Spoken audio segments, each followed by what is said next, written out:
പ്രമുഖ കമ്പനികളുടെ ഗൃഹോപകരണങ്ങൾ അതിശയിപ്പിക്കുന്ന വിലക്കുറവിൽ. Shaheer agencies, Vazhani road, Ottupara. Phone 9544886228. സംസ്ഥാനത്ത് ലോക്സഭാ തെരഞ്ഞെടുപ്പ് വിധിയെഴുത്ത് വെള്ളിയാഴ്ച. ആലത്തൂർ ലോക്സഭാ മണ്ഡലത്തിൽപ്പെട്ട വടക്കാഞ്ചേരി നിയോജക മണ്ഡലത്തിലെ വിധിയെഴുതുന്നത് 2,17,221 വോട്ടർമാർ. ഒരുക്കങ്ങൾ പൂർത്തീകരിച്ച് തെരഞ്ഞെടുപ്പ് കമ്മീഷൻ. 1.5 മാസത്തോളം നീണ്ടുനിന്ന പരസ്യ പ്രചരണങ്ങൾക്കും ഒരു ദിവസത്തെ നിശബ്ദ പ്രചരണത്തിനും ഒടുവിൽ കേരളത്തിലെ വോട്ടർമാർ വെള്ളിയാഴ്ച വിധിയെഴുതും.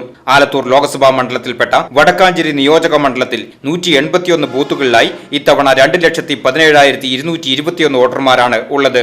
ഇതിൽ 1,03,285 പുരുഷന്മാരും 1,13,932 സ്ത്രീകളും 4 ട്രാൻസ്ജെൻഡറുകളും ഉൾപ്പെടും. വടക്കാഞ്ചേരി മണ്ഡലത്തിലെ 181 ബൂത്തുകളിലെയും ഒരുക്കങ്ങൾ പൂർത്തീകരിച്ചതായി അധികൃതർ അറിയിച്ചു. കനത്ത ചൂടിനെ പ്രതിരോധിക്കുവാൻ പന്തലുകൾ കെട്ടി തണലൊരുക്കിയും കുടിവെള്ളം ഉൾപ്പെടെയുള്ളവ ബൂത്തുകളിൽ സജ്ജീകരിച്ചിട്ടുണ്ട്. മണ്ഡലത്തിൽ 2 ബൂത്തുകളാണ് പ്രശ്നബാധിതമായി കണ്ടെത്തിയിട്ടുള്ളത്.